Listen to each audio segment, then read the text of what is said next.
Folks, just get in here. We'll start in a couple minutes. Start at 12:05. Just letting people trickle in.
All right, let's get started. So welcome. I feel like it's been a while. New Year happened, lots of things happened, but we're happy to be back. And we've got a special guest for today. And we're streaming on YouTube for the first time. So hopefully this works out well and it's more accessible to everyone. And just better all around experience. So it's our first time doing this time, so we'd appreciate any feedback you guys have about this time slot too.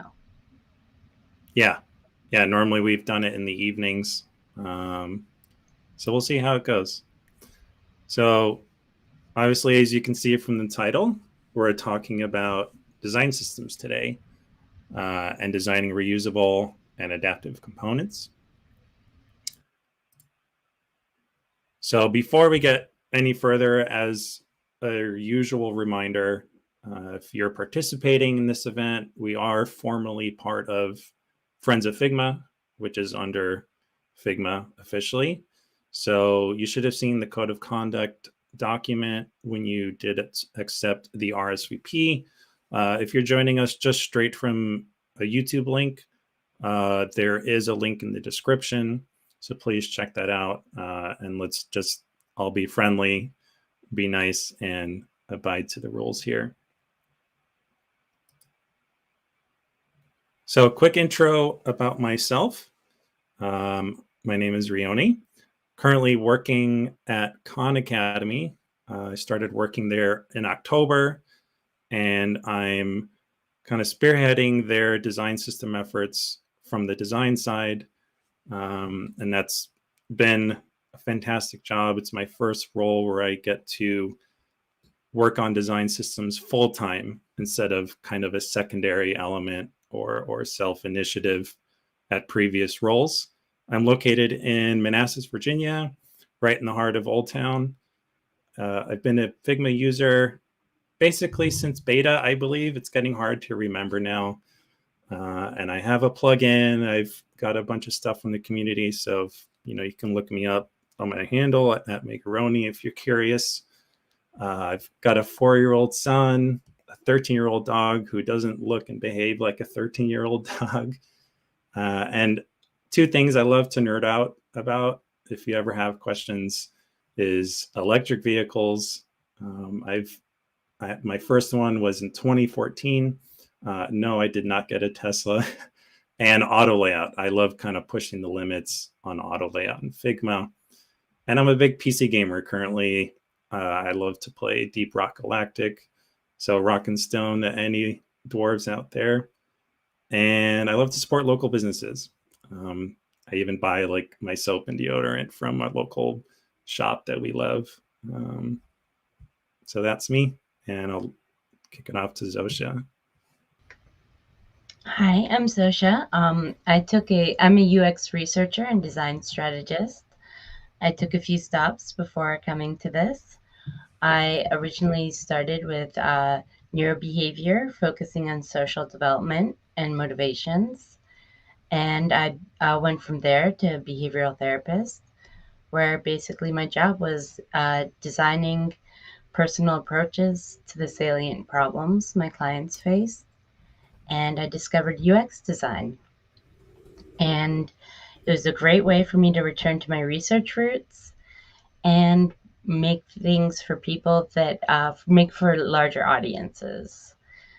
And to me, Figma has been instrumental in my introduction to design. I've been doing it for 3.5 years, but I really appreciate how Figma has always been about sharing knowledge. And so I'm very happy and proud to be a community advocate for Figma for the DC region. This is my guy, my dog here. And so usually if I'm not working, I'm getting in trouble with him. We go on all adventures together. And yeah, and I'd like to get to the main event, which is we have an intro for Stephanie. And this is Stephanie is a UX researcher, designer, and mobile expert who's worked across a wide range of industries for over 11 years. And she values the UX community and has always been giving back through speaking at conferences, workshops, and she has the time to still maintain a popular blog and keep people informed through her social media.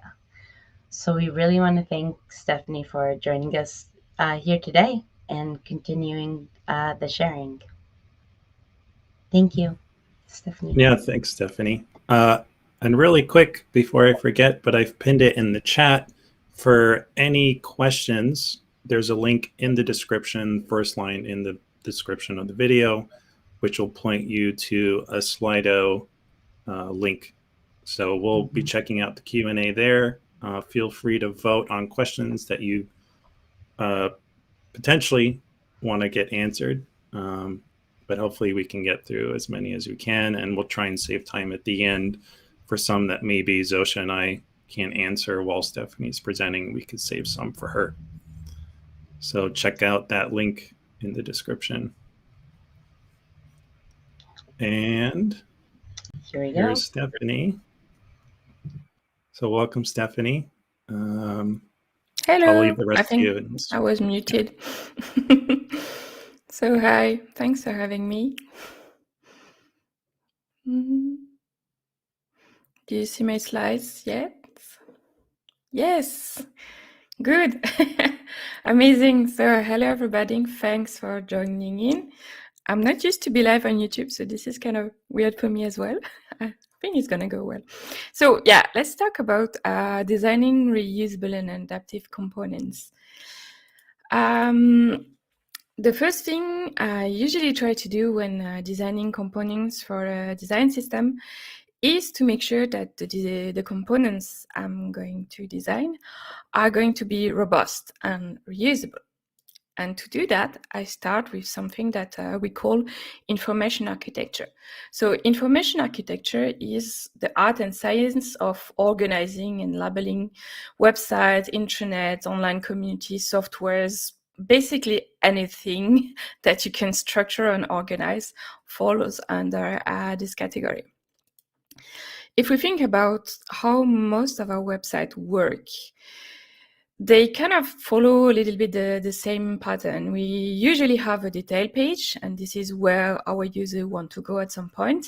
And to go to this detail page, they usually go through some list of overviews. So a blog, the detail page is a blog post. To go there, you have a list of different blog posts. An e-commerce website, the product is where the user wants to go at some point to buy it. And you have list of overviews before arriving on that product. You can have list of products on the homepage. You can have some list of products in the category page. You can have search results, things like that. If we think about softwares, an email, you have the same kind of structure. You have a list of overview, which is the list of the emails. And then when you open one, you enter into this detail. So if we go really like a helicopter view, we end up with this kind of way of classifying our components in kind of two categories, overview versus the whole detail page. And the thing is, in order to build those overviews, which are usually my reusable components, I need to understand what content I will need into the detail page. So I'm going to take a first example from an existing project to give you a little bit of context. Here, I'm redesigning something that already exists, which means that I get that content based on the tool that exists today. So I was tasked to design a list of entities. So I work for a bank. In the bank, we have operations, we have contracts, we have counterparts, and we have documents. And the user can bookmark those. So at some point, we have those cute little tiles on the dashboard where people can bookmark whatever type of content they want. And we need this kind of list of overviews so that people can click on it and then they can open the content they need. So the first step, usually, whenever I start working on such component, is starting with a content model. Which means I will screenshot the hell of the current interface. So all the big gray blocks, they are actually pieces of content. It's just that for a privacy and security reason, I grayed it out. But yeah, usually my process is like going through the current content, understanding it, classifying it, ordering it. And this is where I do that today in a tool that is called Miro, but I think you can use Figma. And I have kind of this super big list of post-its, which are basically every single piece of content that I can put in this page. So if I have to design an operation for my current interface, what is an operation going to be composed of? An operation, it has a name, it has an ID, which is a kind of a date, it has a status, it has a progress, and then it has tons of other information, so much information that I can't fit the whole content model of the operation on the page, and that at some point, this operation is going to be cut into sub-pages, because there's just too much information to put it on one page.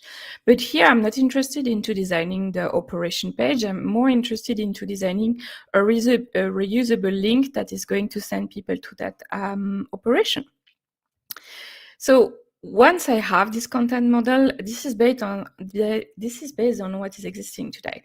But I might ask, okay, but is what's existing today that was maybe built or designed 10 years ago still something that works? So even if I've already have the content based on the analysis I did before, I will still try to understand, does this still fit business needs? Does this also still fit user needs? And sometimes I will update this content model accordingly. So once I have this super big list, I'm going to rank those elements and I'm going to prioritize them. It looks a little bit something like that. So from this super big list of content that should be the detail page, I'm going to ask the question, what does a user need into this list in order to decide, do I want to click on this link or not? Here, they need three things. Two things actually. They need the name of the operation, and they also need the ID, because this is how they are going to identify it. And the icon is just a visual way for us to make a distinction between the 4 different content types. So now from this super big list, I was able to take what I put at the top and say, okay, with this, I'm going to be able to actually build my component.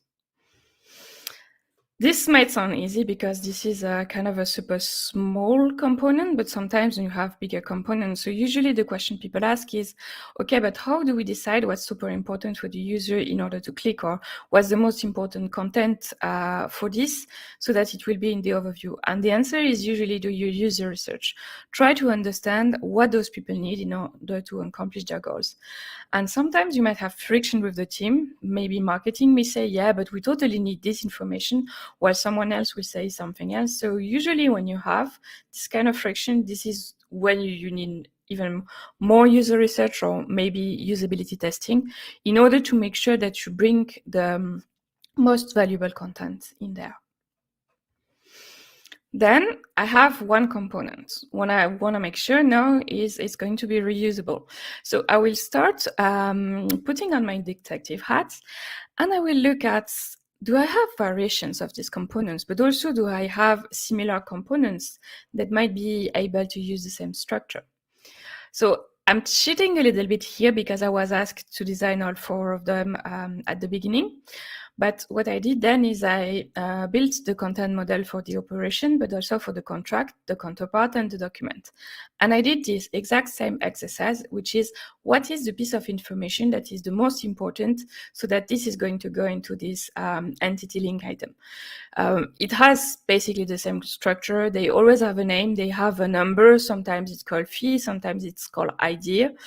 Sometimes it's a date. But it looks something like that on the right.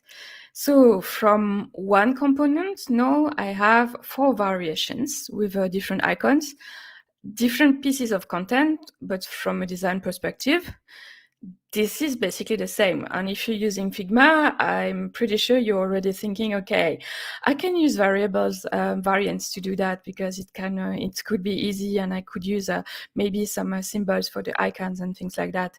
So this is how reusable that piece of component is going to be. Then I try to identify, are there any other contexts? Are there any other places in my interface where this component could be reused? Because at some point, if I'm going to build that one, it could be interesting for the sake of consistency, but also so that we don't develop the same components multiple times, like I've seen before on other projects, that we are going to use the same thing for the same needs. So in my interface, I have this list of bookmarks where I have the components to start with. Then we have a search. So people can search. And in this search, we have something that we call quick search, which is something that a lot of people do those days into the search. Once you've typed 3 characters, we are going to do a request even before you entered, you press the little search button or you press enter, and we are going to bring you the 5 most relevant pieces of content based on your 3 or maybe more characters. And here again, in the quick search, what do people need? They need the name and they need the idea. So this means that this component can also be used not only for my bookmark list, but also for my search. The trick with the search is we have 2 search. We have a big one on the home page because this is the main entry point for the users, but we also have a small one at the top of every single page, which means that now my components has 4 variation, but I also need it in 2 different sizes, a medium size and a small size. So I'm starting to have a lot of different variation just for these components. And then it's same player, play again. Do I have more variations? Do I have similar components that could, similar content that could use this component?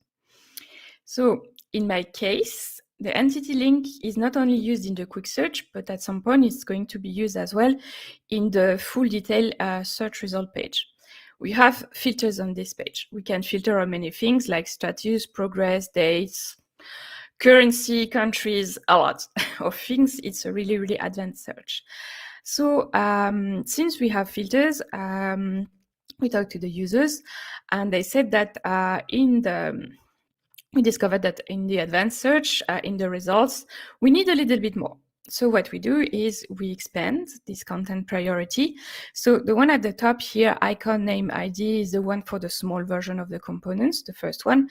And then we add a few extra information depending on what content type, which gives us something like that. So I have my regular one, which is the entity link. And then I have another version that is quite close to the first one, which will have a little bit of extra information, which means that now, usually what my developer will do is they are going to build the more complex version, which is this one on the right. And then the other kind of less complex version are going to be the same one without some options, basically. And this is very powerful because then I can start with a content model, build some really quick low fidelity wireframes. Honestly, I'm not going any further than that in wireframing today. It's mostly taking those little pieces and drafting something really, really quick in Miro directly. And from here, since we have a design system, since we've already decided on all the colors, on all the links, stuff like that, I can really quickly draft the first version of those components. And then it's all about documenting the thing for my dev team and collaborating with them. So for the documentation, there's a lot of technical discussion up front. So everything I've just showed you, this is things we do as designers. But it's also things I discuss directly with the developers about how we might build this thing together.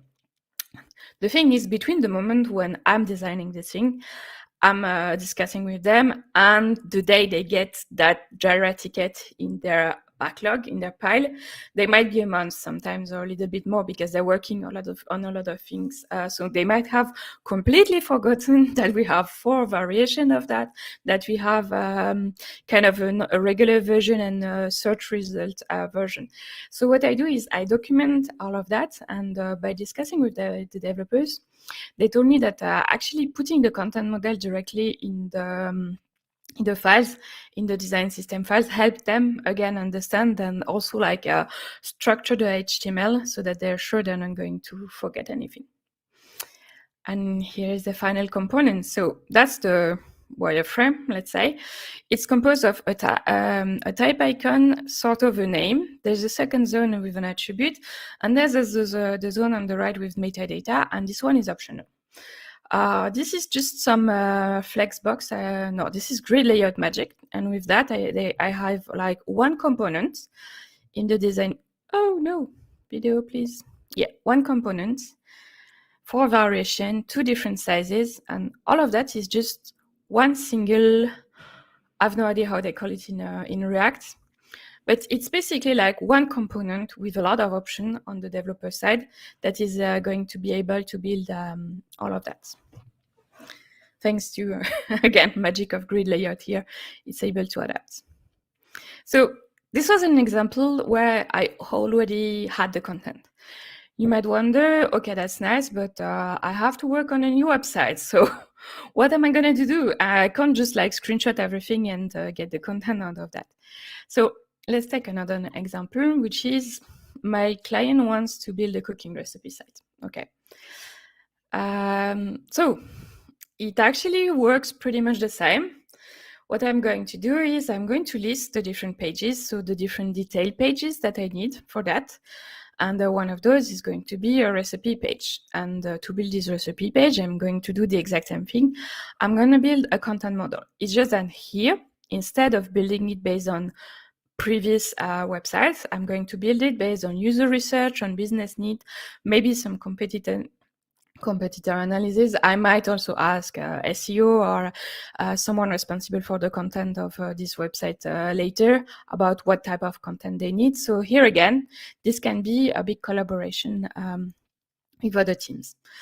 And then it's the same. I'm going to prioritize. So usually I like to prioritize in 3 categories, but this is really up to anyone, and it really depends on how long and complex the page is. I have like the top category, which is the most important thing that will really help user take their decision. And the further down the list I'm going to go, I'm not saying it's less important, it's just information that they will need maybe a little bit later. So it might be information that we will put on the full detail page, but not again on this small overview component. And from this list, I can just like cut through it to again build my components. Then here they will have a little bit more than just a name and an ID. So for my cooking recipe website, I have a component with the picture, category, title, the ratings. This is super important because social bias. If a recipe has a lot of nice ratings, you might be more willing to click on it and to try it than if it has poor ratings. And a small summary so that people can know what they're going to eat. And here, the magic of that is that I have the whole structure. I have the structure for my components here. I also have the structure for my page. The mobile page is going to be mostly all of this content into the order, because most of the time mobile is limited in size. So you will have like one column. Desktop site might be a little bit bigger with maybe some columns and things like that. So it means that, again, starting from the content, I'm able to build this little overview component that is going to be reused at the bottom of my page here, because if the user doesn't like this recipe, maybe we can provide them with extra recipe and related recipe so that we can keep them on the website until they find something they want to eat. And then again, this can be used to design the overview, the list page. So in here, I just like stacking again the same little components. And I have a mobile version and I have a desktop version with a little bit more information where I've again expanded a little bit more of the content model inside my component because I have more room on the screen. And this is where I like Figma auto layout and the variants, because I was able to build that really, really quickly in those. So I have one version, variant number 1 with auto layout, which is kind of the big one. Then I can have a medium one, where I'm basically hiding the metadata on the right side. And then if it's super small, I have the small one, which I can still like stretch a little bit depending on where I'm going to use that. So that's for the design part. For the technical part, there's a few ways to do that. Today, we use media query. So a media query, if you're not technical, is a piece of CSS that lets you change the layout based on the screen size, to put it really broadly. Tomorrow, we'll have something really nice that is called container query. So container query, they're kind of the same as media query, but instead of changing the layout based on the screen size or the browser size, to be more precise, you will be able to change the layout of the component based on the size of its parents. So you will be able to build like one cooking recipe overview. And depending if you are going to put it in a small container in the sidebar or in a big container in the main page, it will be able to automatically adapt just using CSS. So that's something really, really cool and something I'm super excited about. And amazing people are bringing that to the browser. So for now, if you want to play with container queries in CSS, you can use Chrome, Edge, and Opera under a flag. But this is something that is going to come. Don't ask me when, I don't know, because this really depends on the browser roadmaps. But the specification is starting to feel a little bit more ready than it used to be. So this is coming, yay. And if you have to build components that are able to adapt to their container today without container queries like we have on my tool, you can use Resize Observer to fake those. So on the right, we have a little card, and on the left, we have a calendar. And when I resize, the calendar gets smaller, the card gets bigger, it changes layout. It was from a landscape to a portrait, and then the calendar is now the other way around. It's stacking on top of each other. So you'll have the links. You'll have my slide, and in the slide, there's a link to the container query, so to this demo using Resize Observer. There's also a lot of things you can do just with plain CSS today. So with Flexbox, Relayout, Clamp, you can actually build a lot of things. So Geoffrey Croft was having a lot of fun with my little cooking recipe overview. And he created this. So here again, there's no media query. It's just using a little bit of Flexbox and some Clamp and a few units. And you can see that the component is able to adapt to the container. So that's really, really, really powerful. And I think it's going to be interesting because at some point then we will be able to design those reusable components and then to kind of throw them in a sidebar or in a full screen page, and they will be able to adapt. So this was why I think as designers, we need to kind of stop obsessing over pixel perfection and start embracing the fluid nature of the web. So these kind of things, you can only really design them if you go early in the browser. So what I try to do usually is to design in tools, to have kind of a first version of the component, and then decide in the browser. So we do a lot of back and forth with my developers to decide, okay, should this change layout when it is 400 pixels wide or 500? I have no idea until I see it in the browser. So we do a lot of what we call designer developer peer reviewing. which is me, looking at their screen, my developers coding in React, and together we are fine-tuning what those components are going to look like directly in the browser before sending this to testing, UAT, and then production. So I talked a little bit about how to build those components from the content level. And here I only had perfect content. There was no missing content, all the content at the right size. And of course, in real life, when you're designing components for real content, especially again, if you have a website where the users can contribute, things might happen to that content. And as a designer, I think we need to also think beyond this kind of default perfect state of content. So it's small details like that. What will happen if there is no image in my really nice component? There's a few solutions. I could display a placeholder with the logo of my website. I could also say, okay, if there's no image, we remove it. It's a pity because on a cooking website, no one is going to click on the recipe if it doesn't have an image, but still it's a solution. The thing here is, again, my developer has asked me the question because here they need to anticipate. They're not going to build the same HTML, CSS, and maybe JavaScript in the first case than in the other. So there's this kind of thing that I need to communicate with them. What happens if some content doesn't have any value or doesn't have any value yet? For example, if I don't have any ratings, what do I do with that component? We could say, okay, there's no ratings, then there's no star, and we have 0 votes. The problem with that is might be misleading for people who look at it very quickly. They might not see the 0 vote, and they might kind of think, okay, this is not a good recipe. It doesn't have any stars. The reason is there's no votes.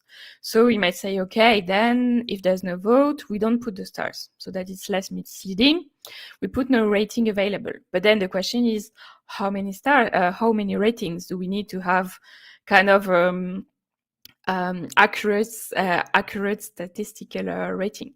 Or we could also remove it altogether if there's no rating. So again, there's no perfect design solution, but at some point, this is the kind of things that we need to think about when our content is going to be something that might be generated by users. What happens if the title needs more than 2 lines? You might say, okay, that's easy in Figma. With the auto layout, the title is going to expand. Okay, but what do I do with the part of the right? Do I center it inside the component? Do I keep it at the top? It's not very difficult. But again, it's a design decision that needs to be communicated to the dev team so that they know exactly what they're going to do with that. And as designers, we love to build those components that have the exact same amount of content. In real life, at some point, maybe if we have 2 lines here and a little bit less content, we might have some of those cards that will have different height. Then again, that you might ask, okay, what do I do? Does the card take the height of the content? And then we have white space between those. Or do we have kind of a minimum height at some point, and then I have the white space inside the component? I'm not saying one solution is better than the other, but at some point, you might need to take that decision as well. And then there's localization. What happens if I have a multilingual website and my content get translated? So this is an example of Slack. Mute is a really, really nice word in English. In French, you can't translate that in one word. So it's the translation is scrapped, by the way. It says désactiver les notifications. But anyway, the French version is super long for any of those verbs. So there could be something easy to do, which is, okay, you wrap it and then it goes on 2 lines. But at some point, if no one tested that, or if no one prepared that in the design, then you end up with the actual Slack app looking like that in French, which is not a good look, in my opinion. So here's a few tips when you need to scale some components based on content. My first one is try to not use fake content if you can, use real one. And if you use fake content, like I do, because bank and privacy and security, then what I try to do is to have some fake content that is still as close as the real one. So to do that, I usually ask my developer what are the limits in the database, what's the biggest thing I have, what's the smallest one, and what's the average, so that I can know approximately for how many characters I need to design, or for how many lines and things like that. If you're a developer and something is missing, just talk to the designer. We are doing so many things, and we are sometimes so deep into those pixels in Figma or whatever tool you're using that we might totally have forgotten about something. So it's perfectly fine to go to the designer and say, hey, look, by the way, what happens if something like that happens to the content? It's like, oh, I didn't think about that. Let me go back to you. And then again, for translation, try to know upfront if you need to support other languages and which ones. And there's some ratio that you can use. So again, you'll have the link to this one. I found a really nice little graph that says translation text length. So it's when you translate from English to another language. So some of those are quite big, some of are smaller, but it kind of shows you a little bit how much your text might expand based on different translations. So it's always nice to have information like that. Then there's the content that is not static, the content that is loading.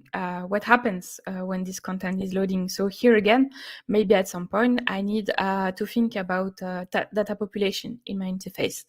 What does it look like while it's loading? What happens if we don't have any content for that card?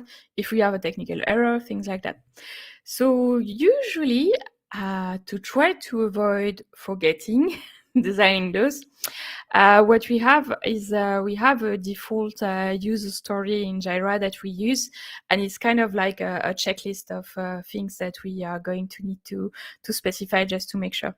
So I'm not going to design the empty message for every single tile that I have in my interface. I have like one generic component, but what I'm going to put in the Jira is exactly what does the empty state text says, because it depends on the content of the card. And then again, I design my entity link with like 5 links, which looks amazing and it's really, really cute. But what happens if I have only 1 link? What happens if some users are going to bookmark, I don't know, 30 operations? Do we have the card that is going to expand? Do we have a pagination? Do we have a fixed width or maybe a max height, and we have a scroll bar? Again, up to you, but this might also be decide decisions and discussion that you might have to take with the developers.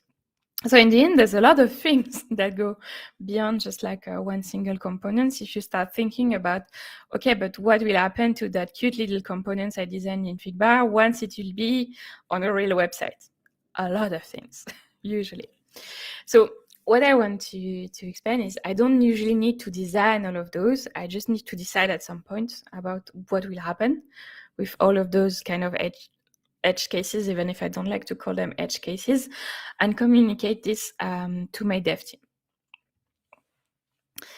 Then some here I should mostly read-only components, and some of those had a link, but it's not that many interaction. But at some point, if we are going to start designing interactive components, there's also a lot of things that we need to think about. So if you think about links, for instance, you have a default link, but at some point, in order to build this link, the dev team will need a hover, active, a focus, and maybe disabled and focus disabled. So usually when you have interactive elements, there's actually a lot of states that needs to be documented at least somewhere in the design system. If you have inputs, there might be even more. Like, what does it look like when it's empty? What does it look like when it's filled? What does it look like when it's into validation? So information, error, warning, success, etc., etc. And then what about keyboard users? How might they interact with this component? So usually what I do for that is I build those little interactive flows where I have the different states of the components. So this is a drop-down with 3 items in the menu, and then how it looks like, how it's supposed to behave when someone is going to interact with the mouse, and then how it's going to behave when someone interacts with a keyboard. So this is the kind of things that we document directly in our design system file. So we not only have the component at different states, but we also have a very specific documentation explaining how it's going to work. So I've discovered that a lot of the documentation I'm doing as a UX designer is usually documentation that is helping my dev team build the things. So I talked to you a little bit before about the content model, but as a UX designer, I do a lot of user flow. So the user flow is the thing on the left here. It's an abstract version of how someone is going to navigate and the different flow they can take in order to accomplish a task. So user flow is usually like little boxes that you are going to link with arrows. And this is super helpful, not only for my developers, but also for the testers, because then they mostly have already all the test cases prepared, because they know what's going to happen when you click somewhere. And then we have screen flow that we do sometimes on some projects as well, which is a little bit the same as user flow, but instead of having abstract little boxes, we put directly a screenshot of the interface. So here again, this helps a lot, because then the dev team and the tester, they can know exactly what happens and where does the user go when they click on a very specific button on this mobile app. Another thing I tend to build is interactive prototypes. So those are built for usability testing. I give them to the user, we go through them, and then I have a list of tasks and I'm observing them while they're trying to accomplish the task.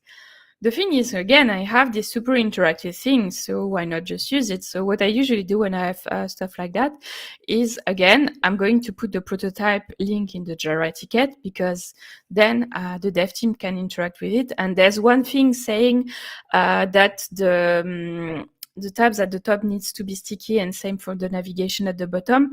But just being able to interact with it and seeing what it looks like when it's sticky, it's usually making people's life a little bit easier, because they can actually understand very quickly what is expected in terms of interaction for this kind of components. So we're almost to the end. The last thing I try to think about when building components, but again, it depends on the component, is how it's going to adapt towards user-specific contexts. For example, what happens if the user loses connection while they're sending an email? So I have my email component, the regular state. But then at some point, I might have a synchronization fail state where it says, well, we were not able to send your email, try later, or something like that. And then once the connection is back, maybe I have a state which is while it is synchronizing. And when it's synchronized again, I might have a state that is a synchronization of the email, or if you think about maybe a Dropbox or a Google Drive of a document, which is a synchronizing success. So my component, which would be kind of an overview of my email, not only does it have different states based on user interaction, what does it look like when I click on it, so the touch, things like that. It might also have some states that are depending on the, let's call it system status or system interactions. So again, you might not need that for every component, but at some point, if you think about something that people send, messaging app, email, stuff that you synchronize in the background, you might need maybe more states than just the regular what does it look like when you hover it, when you touch it, or when we have the focus from the keyboard on it. Then sometimes you need to think about what is this component going to look like at different steps of the process. So this is an application for people who bring their car to the dealership outside of opening hours. I put my visual identity in there because I'm not allowed to reveal the name of the client, but I didn't build that with yellow, obviously. But yeah, so, and no, it's not Tesla. I put a fake Tesla there as well. And here the components is kind of the same. It's just that depending on the different steps in the journey where the user are, you might have something quite different for this component. Or you could imagine adapting it on something super adaptive, which might be, if you think about getting a plane ticket, for instance. Then before the date of your travel, you might be interested into knowing which airport it is, especially if you have multiple airports in your city, which is not in Luxembourg, but in Berlin, for instance, you have multiple ones, and in a lot of big cities. So maybe the information about which airport it is, but also the time is more important.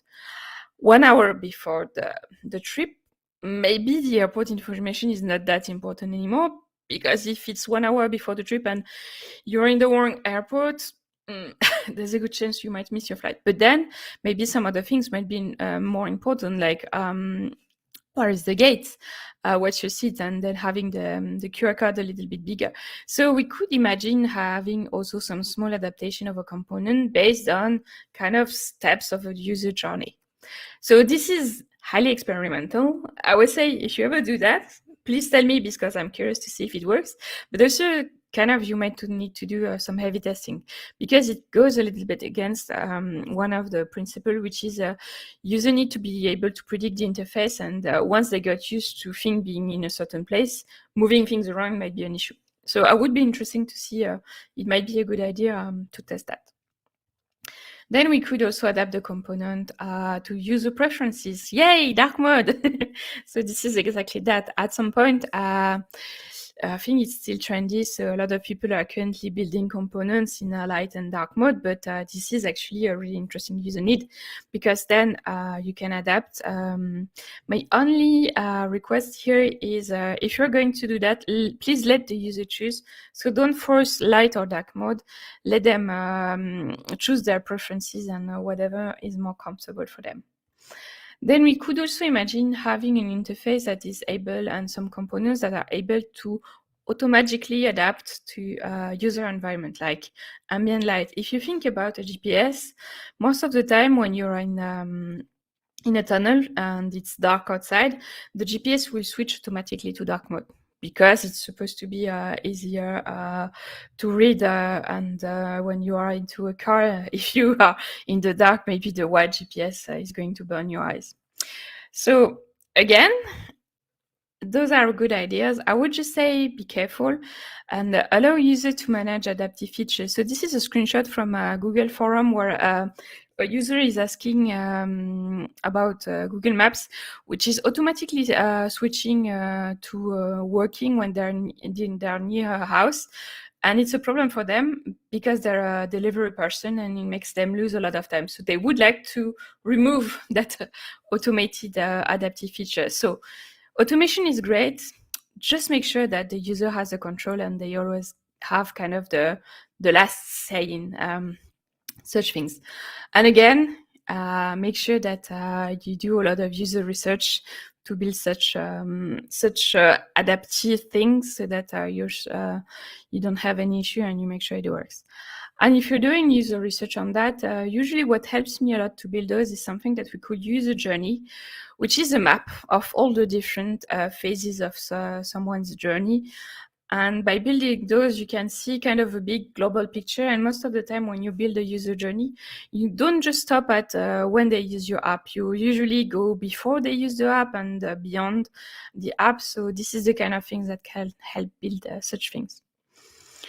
The last thing you could do is adapt the component based on user behavior predictions. So this is what Google does. They adapt the content when you're based on whatever the other people in your area are searching. So when you search for reproduction rate, I'm pretty sure that before the whole pandemic situation, you had a lot of results that were around demographic. Because reproduction rate is how fast a species, reproduction rate of species. Looking today, if you look at reproduction rates, since everyone is talking about the reproduction rate of the virus in the news, of course, today the epidemiology results are more here because Google thinks that this is what you're looking for. So you could imagine also like having components and content that adapt on these kind of things. The issue is always, how do you collect the data? How do you do this ethically? And how do you make sure the machine learning works? And this is way beyond this talk, but yeah, as soon as you put machine learning and big data into the mix, you have to ask a question about how is the data collected, is it biased, and ethical questions as well. So to sum it up, do your research up front. I can't insist enough on that. If you want to build components that are going to be usable and used, do use your research to be sure that you're building them the right way with the right pieces of information. Usually, I try to start with the content model because it helps me build a solid architecture. I then usually identify variants and similarities into the components. And then when designing those, I try to anticipate this flexibility with different states, with trying to think about what's going to happen when something is missing, beyond this kind of perfect content scenario. Anticipate different interactions and also different interaction devices. Test the components, adapt, iterate if it doesn't work. And I think this is a big collaboration and collaborative process between designer and dev team. If we want to build those components, we really need to go beyond this kind of obsession with pixel perfect and try to build this in the browser as soon as possible with our development team. And that's it for today. So I don't know if I have time for questions.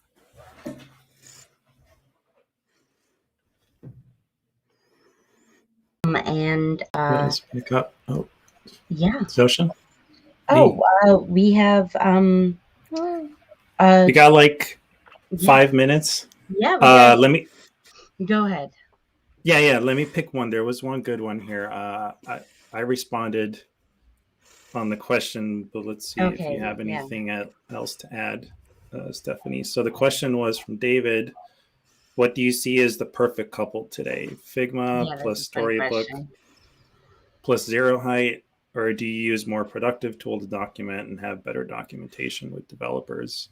Yeah. Am I allowed to say I'm not using Figma for work? Yeah, you are. I think that's obvious now. We want to keep it open. For me, the perfect couple is whatever you're allowed to use at work. I work at a bank and they're not such a big fan of cloud tools. So when I started working with them, we wanted a design tool that was local. So we used Sketch. I would love to use Figma, but I also know it's going to be rounds and rounds and rounds of trying to have the tool approved. So I would say, honestly, there's no perfect tool. I think assess your needs as a team and then assess what you can do. And I know it can be super frustrating because, I take more time for some components in Sketch. Sketch doesn't have the variants and it doesn't have auto layout in the end. So I'm doing a lot of documentation by hand, but at some point it's all about having your constraints and then... So no, I don't think that's the perfect tool. I think a lot of people thought Sketch was the perfect tool 5 years ago, and they made fun of people for using Photoshop, and today they make fun of people for using Sketch and XD and want to use Figma. So yeah, we'll see what's the next. Yeah, nothing's perfect, and that's what I said as well. Is first start off by seeing what the needs are of your consumers. So that might be your designers if they're using your system, as well as the engineers, and figure out a balance and what works well with the situation there. So yeah, I feel it's more about communication. The tool that lets you communicate is the best tool. I know teams who have Figma, but the devs will not look at the comments in Figma anyway. So if communication is broken, then you can have the best tool in the world. It will not fix everything. So it's not about a lot of researchers will sometimes use other tools, and like you mentioned, and send that information same way Figma, plugins and other things. So sometimes it's easier to share in the same platform. That can help too. So they've been opening up. Yeah. We Yeah, document research on Jira, you know. Yeah. It's not the perfect tool, but it works. Yeah, and a factor that Stephanie touched on is what's the cadence of your team members too, or your engineers. Like maybe some of those people might working in a tool a different way than maybe you're used to, and you need to account for that if you're the owner of the design system, because essentially you're there to serve the team, right? So yeah. That was really the main question I wanted to ask. We answered the other one, and it'd be good if we ended on time. So yeah, find us on Twitter. If you didn't register on our Bevy site, friends.figma.com, you can find us there. All these links are going to be in the description on the YouTube video. Little quick announcement. Friends of Figma used to be on Slack. They've formally moved to Discord, which I'm very happy about. So again, the link will be in the description for that. And if you just want to email us, we have an email which you can find again on our Friends of Figma website. And if you have questions about content modelings and things like that, you can reach out on Twitter or LinkedIn or just email. Yeah. And the slides will be online. Yes, we will share the slides. We'll make an announcement through the Bevy event, and I'll add a link to the YouTube description. Stephanie's website is already on the YouTube description as well, so you can find her there. Yeah, so she's with really that, good with social media responding. So yeah. All right. I'm going to send you all off. I hope you enjoyed your session. Thank you. And take care, have a nice day. Thank For you me, so it's much. evenings. Diner. Good night.